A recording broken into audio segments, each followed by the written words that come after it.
እናንተ የማታውቁትን ሺህ ጉድጓድ እኮ ደፍኖላችሁ እንደዚህ ያቆማችሁ የሚያኖርህ እኮ እግዚአብሔር ነው።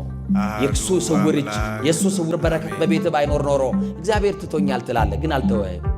ያልሰራላችሁ እየመሰላችሁ እናንተ የሚታየውን ብቻ ነው የምታምኑት። እግዚአብሔር በማይታይ በስውር በረከቱ እኮ ደግፏችኋል። የሽሮና የበርበሬ ጥያቄ ለእግዚአብሔር አይቀርብለትም። እናንተ የእግዚአብሔር ገንዘቦቹ ናችሁ። የሚፈልጋችሁ እግዚአብሔር እናንተን ነው። ቀና ያርጋችሁ። አማኑኤል አንገት የሰበራችሁ ቀና ያርጋችሁ። ከሰው በታች የሆናችሁ ቀና ያድርጋችሁ። ቀና የጣላችሁ ቀና ያርጋችሁ። ጊዜ የተዋችሁ ቀና ያርጋችሁ። አማኑኤል ቀና ያርጋል በሰዓት። እግዚአብሔር ላይ ተስፋ አድርጉ። በእግዚአብሔር ተስፋ አይቆረጥም። እግዚአብሔር የዘጋው ነገር ካለ ራሱ ላይ መጠበቅ ነው። እንደ ዘካርያስ እግዚአብሔርን በማምለክ ጽና። እግዚአብሔር ሲጎበኝ እንደ ዮሐንስ ያለ ብሩሃን አይኖች ያሉት ልጅ ይሰጣል። ቢዘገይም በእርግጥ ይመጣል። ሊመጣ እግዚአብሔር እርግጠኛ ነው። ወገኖች እግዚአብሔርን ለምኑት። እግዚአብሔር ምንም የሚያሳጣችሁ የለም። አጣው ብለሽ አታልቅሽ። እግዚአብሔር መሰደብሽን እንዲያርቅልሽ በእግዚአብሔር ፊት ለፊት በጸሎት አልቅሽ። ሐና እንደታገሰች ታገሽ እንጂ እግዚአብሔር አንድ ቀንማ ሳይጎበኝሽ አይተውሽ። አንድ ቀንማ ቀና ሳያረግን አይተዋል። ቤተክርስቲያን ያገኛችሁትን ሰው ምን ሆንክ አትበሉት። ምን ያልሆነው ነገር አለ? ስንት ጉድለት ይዘን እኮ ነው የመጣ ነው። ስንት ነገር እንዲስተካከልልን እንፈልጋለን። እግዚአብሔር እኮ የሸፈነልን ብዙ ነገር አለ።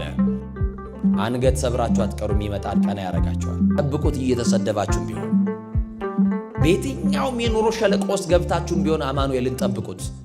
በዚህ በተወደደ በመዳን ሰዓት የምንሰማው የእግዚአብሔር ሐሳብ በዚህ በአንደኛ ሳሙኤል ምዕራፍ 1 ቁጥር 28 ላይ ያለውን መለኮታዊ ሐሳብ በማንሳት እንነጋገራለን። ለእግዚአብሔር የተሰጠ ይላል። እስቲ ከኔ ጋር በሉ፣ ለእግዚአብሔር በሉ የተሰጠ። ይህንን ቃል የተናገረች ህጡአ በረከት የተባለች ባለመውለዷ ምክንያት የምትናቅ የነበረች ወልዳ ስላላቀፈች ከሌሎች ሴቶች ከማህበረሰብ የተገለለች እግዚአብሔር የረሳት እግዚአብሔር በተለየ ኃጢአት ሰርታለች ተብሎ በማህበረሰቡ ተገድላ የምትኖር ብቸኛ የነበረች ዘመኗን በለቅሶ የጨረሰች ሀብት ባለው ትዳር ውስጥ እየኖረች ትዳሯ ያላሳረፋት በልጅ ናፍቆት የምትሰቃይ ግን ከነጉድለቷ ወደ እግዚአብሔር ለአምልኮ የምትቀርብ በጉድለቷም እግዚአብሔርን የምታመሰግን መንፈሰ ጠንካራዋ ቅድስት ሐና እየተናገረችው ቃል ነው። እንደ ቅድስት ሐና እኛንም መንፈሰ ጠንካራ ያድርገ። የዚህ የትምህርታችን መሰረታዊ ዓላማ ለእግዚአብሔር መሰጠት የሚያስገኘው ጥቅምና ለእግዚአብሔር የተሰጡ ያገኙትን ክብር መግለጽ ነው። እግዚአብሔር ለሱ እንድንሰጥ አምላካችን መልካም ፈቃዱ ይሁንልን። አሁን ለማን ብትሰጡ ትመርጣላችሁ? ንገሩኝ። ግድ የለም እንደው አንድ የውጭ ዜጋ መጥቶ እኔ ያንተን ወጪ ሸፍኜ እንደ አባት ሆኜ ላኖርህ እንደ እናት ሆኜ ላኖርሽ ብሎ የውጭ ድል ቢያመቻች ትመርጣላችሁ? አትመርጡ? ኧረ ተው። የለም እድሉ ግን የውሸት ነው። ተው፣ የለም እድሉ። ከእድልም የተሻለ እድል አለ አይደል? ለማን መሰጠት? የማን ብትሆኑ ትመርጣላችሁ? በማን እጅ መውደቅ ትመርጣላችሁ? አቤት በእግዚአብሔር። ቅድስት ሐና መከረኛ ሴት ናት። ትዳር አላት፣ ሀብት አላት፣ ገንዘብ አላት፣ በቤቷ ሁሉ የሞላላት ሴት ናት። ግን አንድ ነገር ጎደለባት። ልብ አድርጉ ምእመናን፣ ሀብት ኖሯችሁ ንብረት ኖሯችሁ ቤት ሰርታችሁ ለሌላ የሚተርፍ ንብረትና ሀብት ብትይዙ ነገር ግን የሚወርሳችሁ ልጅ ብታጡ ለመኑ ዘዘገብነ ትላል። ለማን ነው የሰበሰብነው ትላላችሁ? አልብነ ውሉድ ልጅ የለንም፣ የሚወርሰን የለንም። ቤታችሁን ሙሉ የሚያደርግላችሁ ልጅ ነው። የሚወርሳቸው ከሌለ ብዙዎች ተስፋ ይቆርጣሉ። አንዳንድ ብርቶች ደግሞ እግዚአብሔር ፈቃዱ ስላልሆነ ልጅ ስላልሰጠን እስከ መጨረሻ እንጠብቀዋለን፣ እስከዛው ግን እንድንጽናና ሀብት ንብረታችን እንዲወርስ ብለው በማደጎ ቤት ያሉ ሕፃናትን ፈርመው ይወስዱና ያሳድጋሉ። በእነሱ ስም ይጠራሉ፣ መጨረሻ ወራሽ ያደርጓቸዋል። የሐና ግን ይገርመኛል። መከረኛ ሴት ናት። ሐዘን የማይለያት ሳቋ ቅጽበታዊ፣ ስቃ ሳትጨርስ ለቅሶ የሚመጣባት አልቅሳ ስትነሳ ደግሞ ጥቂት ደስታ የሚፈራረቁባት ሴት ናት። እንዲህ አይነት መከራ ውስጥ ያላችሁ ሰዎች አላችሁ። ልክ ደስ ብሏችሁ ተደስታችሁ ስቃችሁ ሳትጨርሱ ደግሞ ሌላ ለቅሶ የምታለቅሱበት ምዕራፍ ይከፈታል። ሳቅና ለቅሶ በህይወታችሁ እየተፈራረቀ ማግኘትና ማጣት አገኘ ተብሎ ሳይነገርላችሁ ያላችሁ ከእጃችሁ ተበትኖ አተረፈ ተብሎ ከመነገሩ አስቀድሞ ደግሞ ከስራችሁ እጃችሁ ላይ ገባ ተብሎ ከመነገሩ አስቀድሞ ደግሞ ከእጃችሁ ያለው ተበትኖ መከራ ውስጥ ያላችሁ ሰዎች ትኖራላችሁ። ሐና መከረኛ ሴት ናት። በነገራችን ላይ የመከራ ጽናት የዘመን ብዛት እግዚአብሔር ረስቶኛል ብቻ ሳይሆን እግዚአብሔር የለም ያስብላል። ለወቶ ስብሐት መከራ ሲፈራረቅ ብዙ ሰዎች ተስፋ ሲቆርጡ እግዚአብሔር ትቶኛል አይደለም ይሉት የለም ማለት ይጀምራሉ። በነገራችን ላይ የሰው ልጅ መከራው ጽኑ በሆነ ጊዜ ዘመን በራቀበት ጊዜ ለጥያቄው መልስ ሲያጣ ሶስት ነገሮች ይፈትኑታል። በሶስት ነገሮችም ይወድቃል። የሰማችሁኝ ነው? በስንት አልኳችሁ? በሶስት የሃይማኖት እንቅፋቶች ይወድቃል፣ ይደናቀፋል።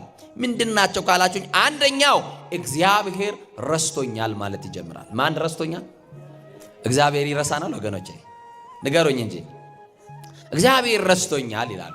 ሁለተኛ ደግሞ ይሉና የሚጠይቁት ጥያቄ በፈለጉት ሰዓት ስላልተመለሰ ብቻ እግዚአብሔር አይወደኝም ይላሉ። ማን አይወደኝም? አያችሁ፣ እኛ በፈለግነው ነገር ሰዓትና ጊዜ ስላልተደረገልን የጠየቅነው ጥያቄ በሰዓቱ ካልተመለሰ እግዚአብሔር ረስቶኛል። ቀጥሎ ደግሞ እግዚአብሔር ምን አይለኝም? አይወደኝም እንላለን። ሶስተኛ ደግሞ እንዲህ እንላለን፣ እግዚአብሔር ባይኖር ኖሮ ነው እንጂ ቢኖርማ ኖሮ እያልን እንብሰለሰላለን። እነዚህ ሁሉ የሶስቱ የሃይማኖት እንቅፋቶች ናቸው የሰው ልጅ የሚወድቅባቸው። ሐና በእነዚህ በሶስት የሃይማኖት እንቅፋቶች አልወደቀችም። እምነቷ እየተፈተነ ነው። እግዚአብሔር ምን ያክል ትጠብቀኛለች ብሎ እግዚአብሔር ዝም አላት። ትጠብቂዋለሽ? ትጠብቀዋለህ?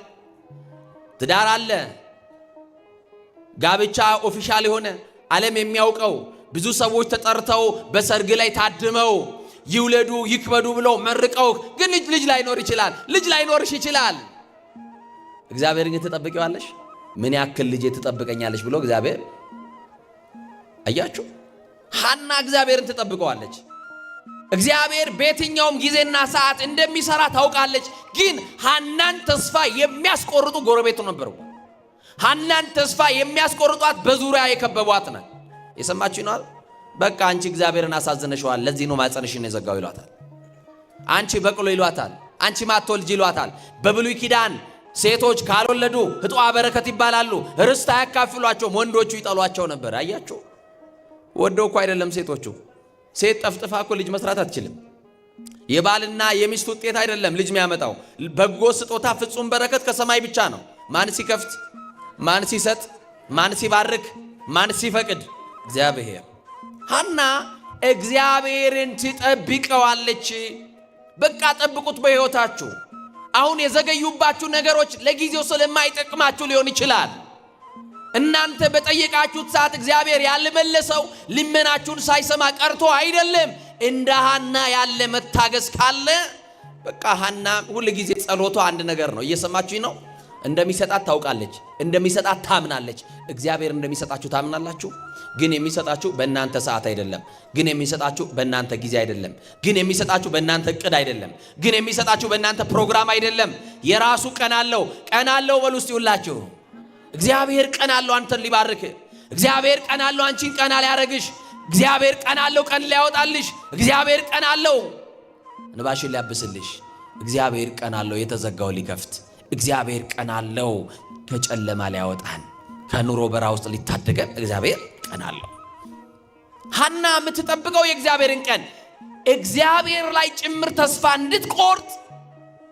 እንድትቆርጥ በቃ እግዚአብሔር ረስቶሻል ይሏታል። ማን ረስቶሻል? እስቲ አይረሳንም በሉ እናንተ። ምን አይለንም? በጣም የሚገርማችሁ አንዳንድ ሰዎች እንዲህ ይላሉ፣ እኔ ጾማለሁ፣ እጸልያለሁ፣ ንስሐ ገብቻለሁ፣ ቆርባለሁ፣ ገዳም ሄዳለሁ፣ እመጸውታለሁ፣ እንዲያረጋለሁ፣ እንዲሰራለሁ እያሉ የሚሰሩትን የጽድቅ ሥራ እየዘረዘሩ እግዚአብሔር ግን ዝም ያለኝ ለምንድን ነው? እግዚአብሔር ረስቶኛል ይላሉ። ይቀጥሉና አሁንም እንዲህ አይነት በጎ ነገር እያደረጉ ነገሮቻቸው በጊዜ ሳይሳካ ይቀርና አሁንም ጥያቄያቸው ይረዝማል። በዚህ ዓመት ይከናወንልኛል ብሎ የሚጠብቀው ነገር እስከዛኛው ዓመት ይቀጥላል። በዚህ ዓመት እያለቀሰ የነበረ ሰው ለቅሶ እስከዛኛው ዓመት ይቀጥላል። እግዚአብሔር ይትቶኛል ያለው ሰው ቀጥሎ ደግሞ እግዚአብሔር አይወደኝም ማለት ይጀምራል። አሁንም ደግሞ ነገሮች እየተወሳሰቡ የሱ ጉዳይ ሳይስተካከል ይቀርና እግዚአብሔር ትዕግስቱን እየመዘነ እየፈተነ ያየዋል። ዝም ብሎት ነገሩ ሳይስተካከል ይቀራል። ጥያቄው ሳይመለስ ከነቋጠሮ ይኖራል። ከዛ እግዚአብሔር አሁንም አልመለሰለትም። ይመልስና ምን ይላል? እግዚአብሔር ረስቶኛል፣ ቀጥሎ አይወደኝም ያለ እግዚአብሔር ባይኖር ኖሮ ነው ይልና በእግዚአብሔር ላይም ጭምር ተስፋ ይቆርጣል። አያችሁ፣ እኔ እኮ ጾማለሁ እጸልያለሁ፣ ታዲያ የት አለ? ይሄው ለማይጾሙት ለማይጸልዩት እንደዚህ እግዚአብሔር እያረገላቸው አይደለም? መባረክ ቆርቆሮ መያዝ እንዳይመስል፣ መባረክ ቤት መስራት እንዳይመስል፣ መባረክ ሳንቲም ማጠራቀም እንዳይመስል። አያችሁ፣ እነዚህ ሁሉ የሚያልፉ ናቸው። የማያልፈውን የክርስቶስን መንግስት ፈልግ፣ እሱ ነው ትክክለኛው። ጥያቄያችን ትክክለኛ አይደለም።